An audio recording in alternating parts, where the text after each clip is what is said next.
eu quero dizer que eu estarei trazendo hoje para a igreja uma pregação doutrinária e apologética. O que é isso? Doutrinária é uma pregação que visa o ensino de uma doutrina. E por que apologética? Porque nós vamos defender essa doutrina, aprender e ao mesmo tempo ter capacidade intelectual para defender essa doutrina. Portanto, essa pregação não será necessariamente uma pregação expositiva, mas será uma pregação temática, com o tema 8 argumentos em favor do batismo infantil. Antes de eu adentrar nos argumentos, eu precisarei tecer algumas considerações acerca daquilo que nós cremos acerca do batismo.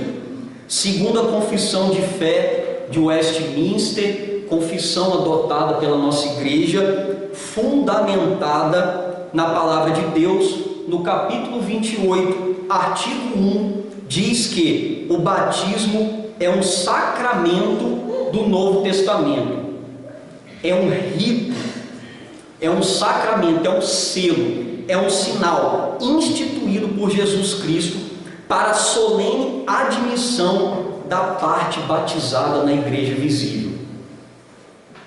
O batismo também é um sinal e selo do pacto da graça, um pacto que o Senhor fez conosco, de sua união com Cristo, um sinal externo daquilo que Deus operou internamente no nosso coração, a regeneração, remissão dos pecados e também da sua consagração a Deus por meio de Jesus Cristo. Para quê? Para que nós possamos viver em novidade de vida. Esse sacramento, segundo a ordenação de Cristo, deve continuar em sua igreja até o fim do mundo. Artigo 2. O elemento exterior é a água. Nós utilizamos água, com a qual um ministro do Evangelho, legalmente ordenado, batiza o candidato. Em nome de quem, irmãos? Do Pai, do Filho, do Espírito Santo, da Santa Trindade. Artigo 3. Não é necessário imergir na água o candidato, afundar a pessoa dentro d'água. O batismo é corretamente administrado por efusão. Ele pode ser administrado com o derramar de água sobre a pessoa ou respingos de água aspergidos sobre a pessoa. Eu vou estar preparando outra pregação defendendo o batismo de aspersão vindo do Antigo Testamento até os dias de hoje. Artigo 7º. O sacramento do batismo deve ser administrado uma só vez a uma pessoa. Existem algumas tradições cristãs que toda vez que a pessoa peca ou por algum motivo se afasta da igreja, quando ela retorna, batiza de novo. Nós não cremos dessa maneira. Há um só mediador e um só batismo. E o artigo 4º, que é o tema dessa noite: não só os que professam a fé, no caso dos adultos, em obediência ao Senhor, como também os filhos dos crentes, ainda que só um deles o seja, devem ser batizados. Então eu faço uma pergunta à igreja: portanto, por que os filhos dos crentes devem ser batizados? Em primeiro lugar, os filhos dos crentes devem ser batizados porque é um mandamento de Cristo, uma vez que Cristo ordenou aos apóstolos e seus sucessores, quando estivessem indo na grande comissão, ensinasse e batizasse não um tipo de pessoas, mas todas as nações, em nome do Pai, do Filho e do Espírito Santo. E a palavra usada aqui para nações, no termo grego, é etne, da raiz etnos, que significa os gentios, indivíduos da mesma natureza ou gênero, a família humana. Logo, a ordem do Senhor inclui as crianças, mesmo que elas pudessem ser ensinadas depois do batismo na igreja, como as crianças eram ensinadas no Antigo Testamento após a circuncisão no povo de Israel. Além disso, o sinal pactual no Novo Testamento se estendeu também às mulheres, nações. Mas por que também, um segundo ponto, e o mais importante nessa noite, os filhos dos crentes devem ser batizados, porque fazem parte do pacto da graça. De todos os argumentos que eu vou estar trazendo, esse é o mais importante. Eu gostaria muito que a igreja prestasse muita atenção. E esse argumento, ele é um argumento bíblico estrutural. A revelação bíblica, ela não é em partes, mas ela deve ser compreendida no seu todo.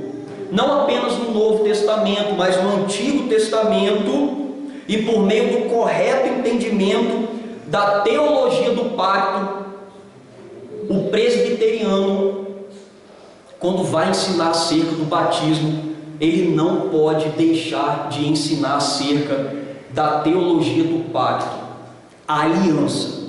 E é isso que nós vamos fazer agora. E essa teologia é um princípio hermenêutico. O que é isso, pastor? É um princípio interpretativo que podemos entender e defender a validade e eficácia para os filhos dos crentes. Vamos lá? Irmãos, Deus, ele tem apenas um pacto com um povo após a queda do homem, e esse pacto, esse acordo, essa aliança é chamado de pacto da graça. Alguns pregam que são dois povos. Não é dessa maneira. Outros pregam que há dois ou mais pactos. Não é dessa maneira. É um pacto com um povo. Neste pacto, ele livremente oferece aos pecadores a vida e a salvação por Jesus Cristo, que é quem? O testador do pacto, unificando ambos o testamento. Nós devemos interpretar a Bíblia como uma unidade. Esse pacto é uma aliança perpétua, ou seja, para sempre, que não pode ser mudada até que o propósito de Deus em salvar seu povo seja totalmente cumprido. Em Gênesis 17, do 7 ao 14, temos então o estabelecimento desse pacto, dessa aliança. E Gênesis 17, 7 diz que a aliança é entre quem? É entre Deus, é entre Abraão e é entre os seus descendentes. O texto diz assim: estabelecerei a minha aliança entre mim e ti, e a tua descendência nos decurso das suas gerações, aliança perpétua, para ser o teu Deus e da tua descendência. Olha que interessante. O apóstolo Paulo, lá em Romanos 9, de 6 a 8, deixa claro que os verdadeiros descendentes de Abraão não descendem de raça física, mas espiritualmente são chamados de filhos da promessa. Olha o que diz o texto: nem todos de Israel são de fato israelitas, mas devem ser considerados como descendência os filhos da promessa. Já em Gálatas 3:29, Paulo afirma: se sois de Cristo, também sois descendentes de Abraão e herdeiros segundo a promessa. Isso significa que os verdadeiros descendentes de Abraão são aqueles que creem em Jesus. Jesus não veio inaugurar outra aliança diferente do Antigo Testamento, mas ele veio renovar a mesma aliança feita com Sete, Noé, Abraão, Moisés, Davi, que foram estágios diferentes da mesma aliança. Nós temos apenas um pacto e um só mediador. Fique comigo por mais um tempo. O segundo ponto já está acabando. E é essencial que nós entendamos isso. E o sinal do pacto, pastor? Qual foi o sinal determinado por Deus para que esse povo pudesse ser selado? O selo desta aliança. Gênesis 17:11 mostra que no Antigo Testamento o sinal era chamado de circuncisão. O prepúcio das crianças com 8 dias de nascido era cortado e havia ali um derramamento de sangue. Uma demonstração visível do relacionamento de Deus com o seu povo. Todo aquele que cresce no Deus de Abraão deveria receber o sinal da fé, como diz em Romanos 4:11. A circuncisão é o selo da justiça da fé. Interessante que aqui os bebês recebiam o sinal, o selo da fé, sem necessariamente exercerem a olhos nus uma evidência à fé, como diz Gênesis 17:8. O que tem 8 dias será circuncidado entre vós. Vamos lá. Na aliança abraâmica, a circuncisão incluía a criança de 8 anos de nascido, 8 dias de nascido, enfatizando que o selo pactual, e quem não recebesse o selo da justiça da fé era cortado dentre o povo, como diz Gênesis 17:14. O incircunciso, aquele que não foi circuncidado, na carne do prepúcio, essa vida será eliminada do seu povo. Quebrou a minha aliança. A aliança era quebrada caso eles não fossem circuncidados. O sinal, a marca, não era algo opcional, irmãos, mas era algo imposto pelo próprio Deus. No caso de Abraão, que era adulto, ele primeiro creu, depois recebeu o sinal. Mas no caso de Isaac, seu filho, ele recebeu o sinal por meio da fé do seu pai. Isso nos mostra que na aliança Deus tratou as crianças de maneira diferente dos adultos. Eles receberam o sinal da fé sem necessariamente exercerem fé. Portanto, é errado dizer que as crianças só podem receber o sinal da fé quando forem grandes o suficientes para professar a fé. E o que a circuncisão tem a ver com o batismo cristão? Tudo a ver. Estamos pela fé na mesma aliança abraâmica, e no Novo Testamento o batismo substitui a circuncisão. Veja, os 2 sacramentos do Antigo Testamento não foram abolidos, mas após o sacrifício de Cristo eles foram substituídos. Como? O sacramento cruento, com derramamento de sangue pelo Cordeiro Pascual, apontando para a morte de Cristo, foi substituído pelo sacramento incruento, sem derramamento de sangue, da ceia do Senhor. Nós não precisamos mais matar animais para receber o perdão de Deus. Aquilo apontado para a cruz de Cristo, ele não é mais cruento, não precisamos de derramar sangue, mas ele é incruento. Nós comemos e participamos da ceia, do pão e do vinho. A Páscoa foi substituída pela ceia do Senhor. E o outro? E o sacramento cruento da circuncisão, quando derramavam o sangue da criança, apontava para o sangue derramado que seria realizado na cruz, também apontando para a morte de Cristo, foi substituído pelo sacramento, pelo selo, pelo sinal incruento, sem derramamento de sangue do batismo. Colossenses 2, 11, 12 diz: nele também fostes circuncidados. Como assim que nós fomos circuncidados nele, se a gente não passou por esse rito? Não por intermédio de mãos, mas no despojamento do corpo da carne, que é a circuncisão de Cristo. Vamos ver o que é a circuncisão de Cristo? Versículo 12: tendo sido sepultados juntamente com ele no batismo, no qual igualmente fostes ressuscitados mediante a fé no poder de Deus, que o ressuscitou dentre os mortos. O que Paulo quer dizer com esses versos? Paulo está dizendo que os gentios que estavam em Cristo foram circuncidados sem passar pelo rito da circuncisão. Isso nos mostra que Cristo fez essa circuncisão no rito do batismo. Assim o povo da promessa recebe o selo da aliança na circuncisão de Cristo, que é o batismo.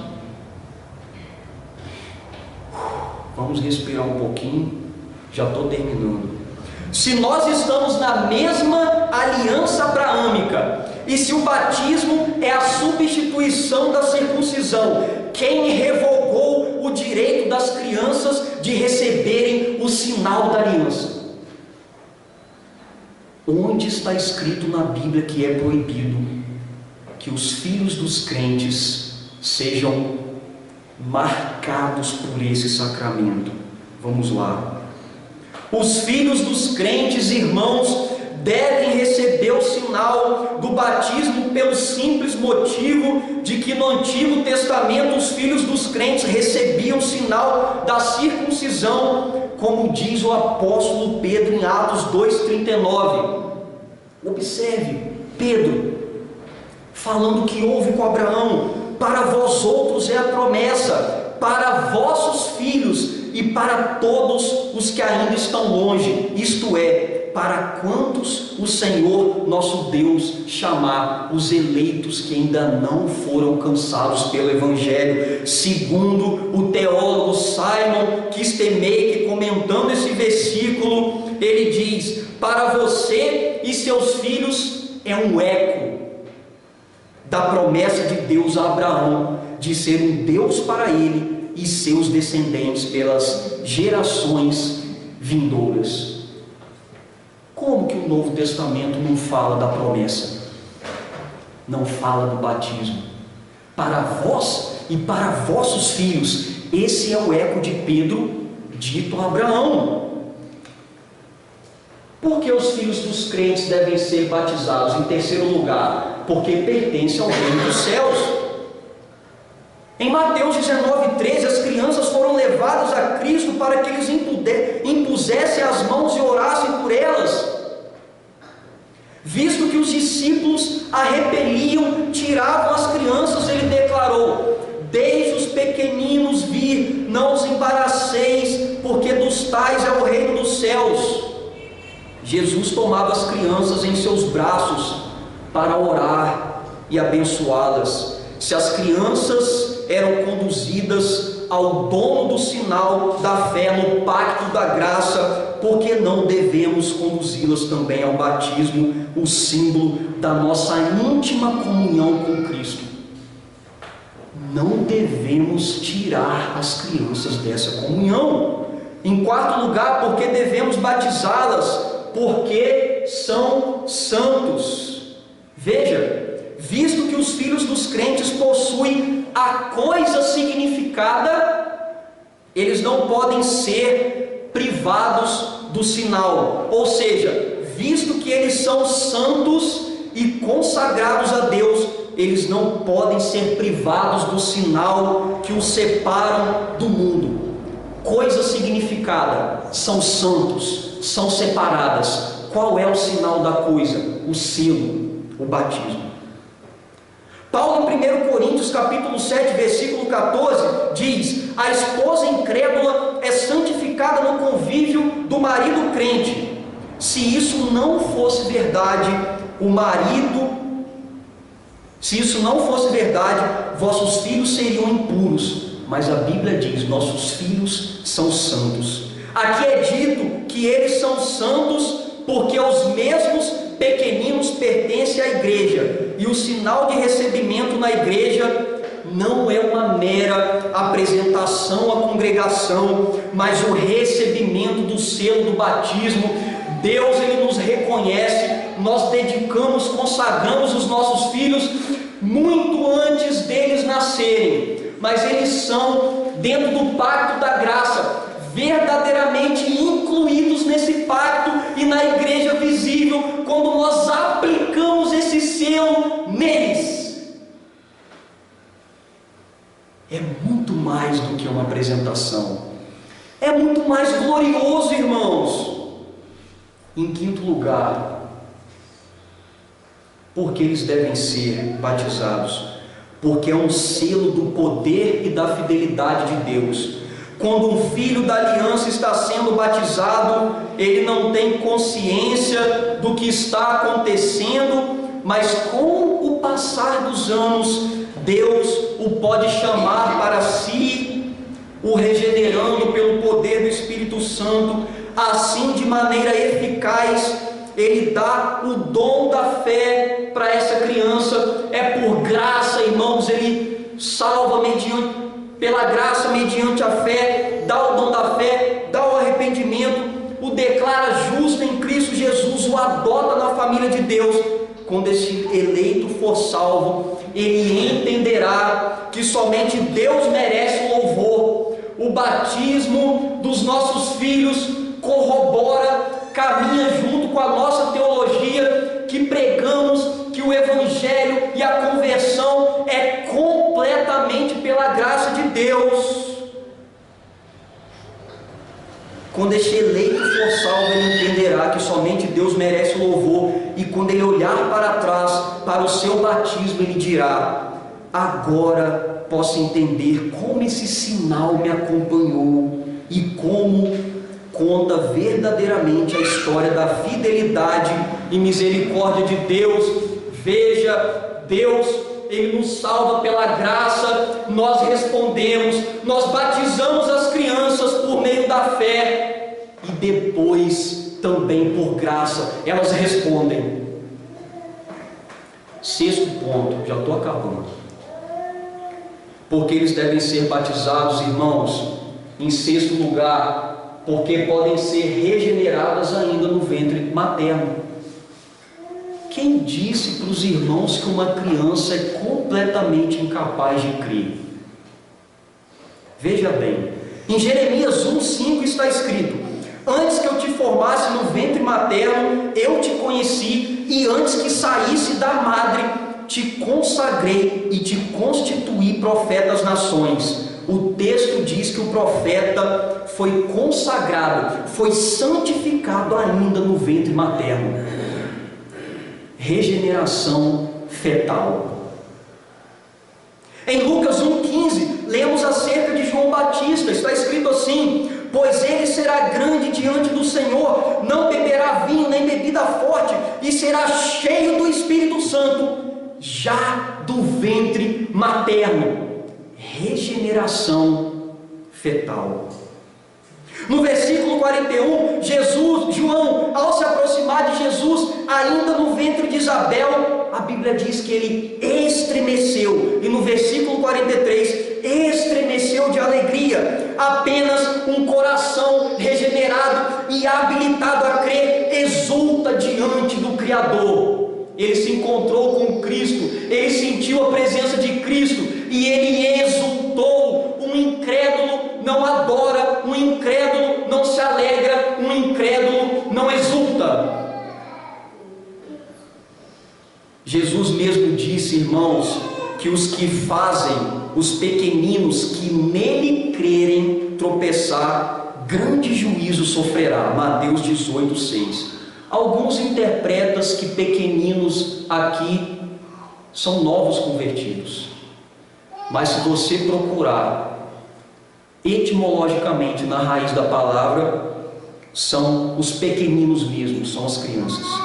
e da boca de pequeninos e crianças de peito tiraste perfeito louvor. Mateus 21, 15 e 16. Quando uma criança está sentada no banco da igreja, quando uma criança sussurra no colo da sua mãe, quem somos nós em dizer que elas não creem, que elas estão adorando, se o próprio Senhor Jesus disse que da boca dela sairia o perfeito louvor? Porque os filhos dos crentes devem ser batizados, irmãos?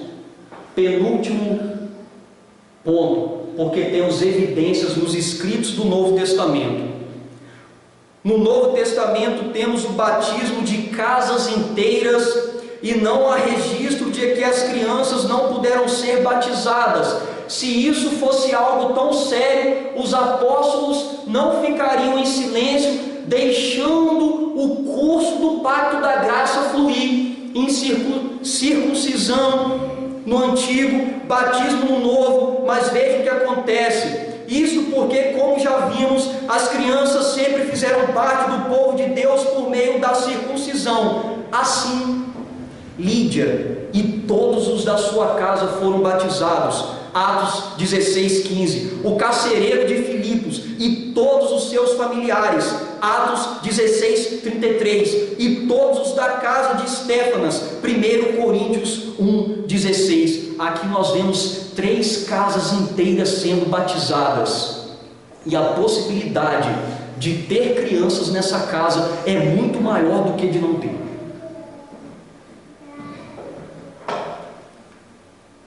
Em último lugar, irmãos, porque nós devemos batizar os nossos pequeninos?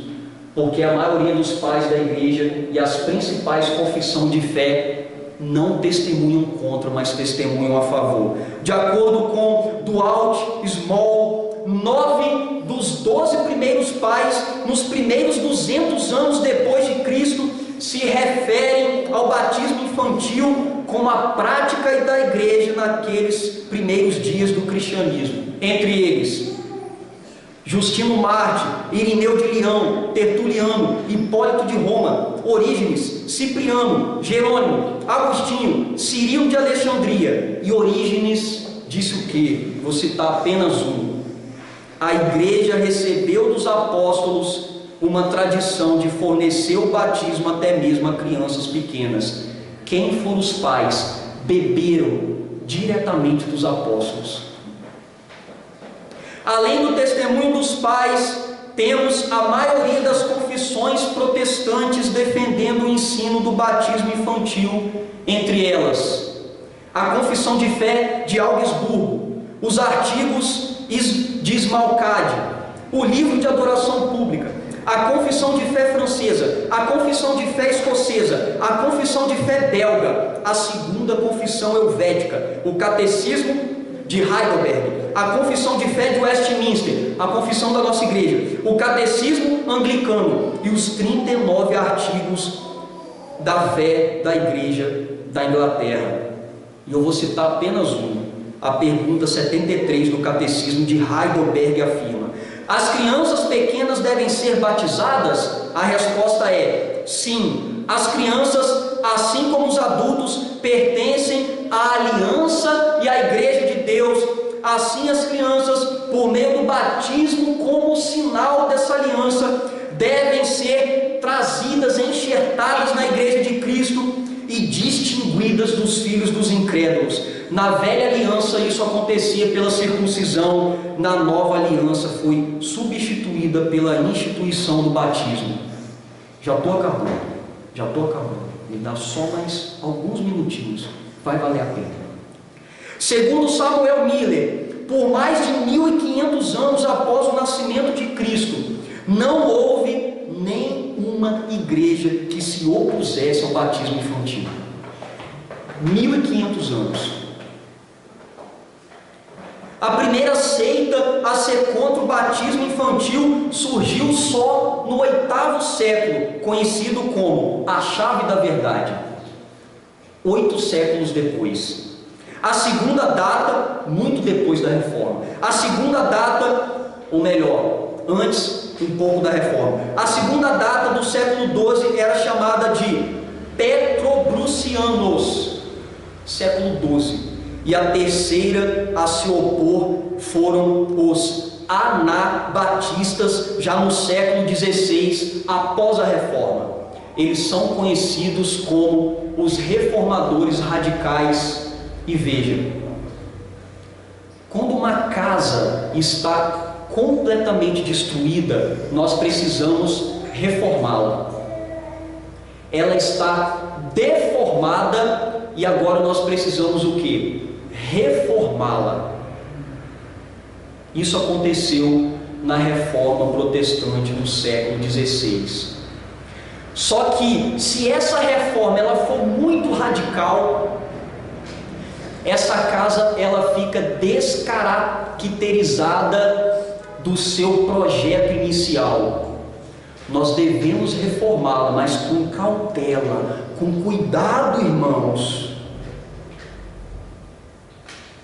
Foi por isso que o Ulrico Zwingli, reformador de Zurique, disse acerca dos anabatistas: a raiz do problema é que os anabatistas não reconhecem nenhum cristão a não ser eles mesmos e nenhuma igreja a não ser a deles.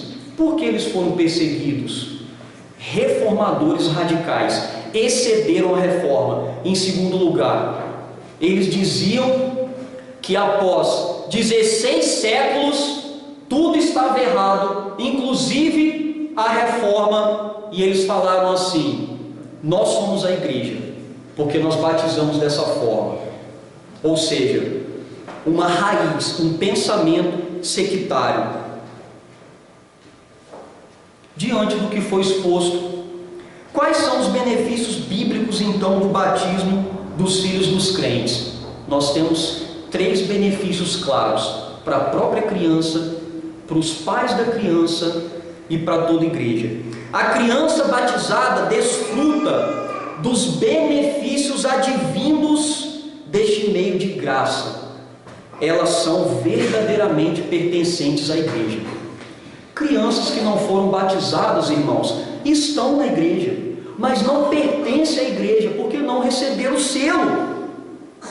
Irão ter todos os privilégios da igreja: oração, conselhos, disciplina, ensino da palavra, exemplo dos fiéis e muito mais. E quando elas chegarem à maturidade, elas irão confirmar o pacto por uma pública profissão de fé. E se a criança rejeitar? Se a criança abrir mão desse pacto e rejeitar o Senhor Jesus, ela transgride essa aliança e é cortada do pacto. Para os pais devem ser, e eu já começo a introduzir aqui para vocês, exemplos de vida piedosa, de caráter cristão, de instrução na palavra, de orações ininterruptas por esses membros não comungantes. A ceia é outra coisa. A ceia requer discernimento do corpo e autoexame. A criança começa a cear quando ela passa a discernir o corpo e se autoexaminar. Houve essa cláusula.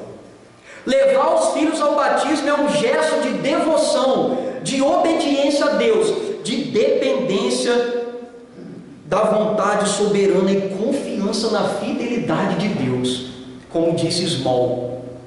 Olha que coisa linda! Quando os pais batizam seus filhos, eles não somente estão dedicando os filhos ao Senhor como se estivesse tomando uma decisão pela criança, mas estão, na verdade, reivindicando uma bênção pactual. Ele faz parte do pacto. Eu vou batizá-lo, eu vou reivindicar essa bênção que já pertence à criança por direito, pelo simples fato de Deus ter escolhido colocá-la numa família pactual. Se ela nasceu entre os crentes, ela deve receber o selo dos crentes. E a igreja? A igreja é edificada, santificada, purificada, glorificada com o batismo dos filhos da aliança, e tem a responsabilidade de acompanhar cada criança batizada batizada e sua família, garantindo um ambiente de edificação, crescimento, até o momento que ela possa ter condições de professar publicamente a sua fé. Ela vai crescer em graça, em conhecimento, e quando ela tiver condições, ela professa a fé. A igreja vai cuidar dele, a igreja vai caminhar com ele, a igreja vai abraçá-lo. A igreja também é responsável pelos filhos da aliança.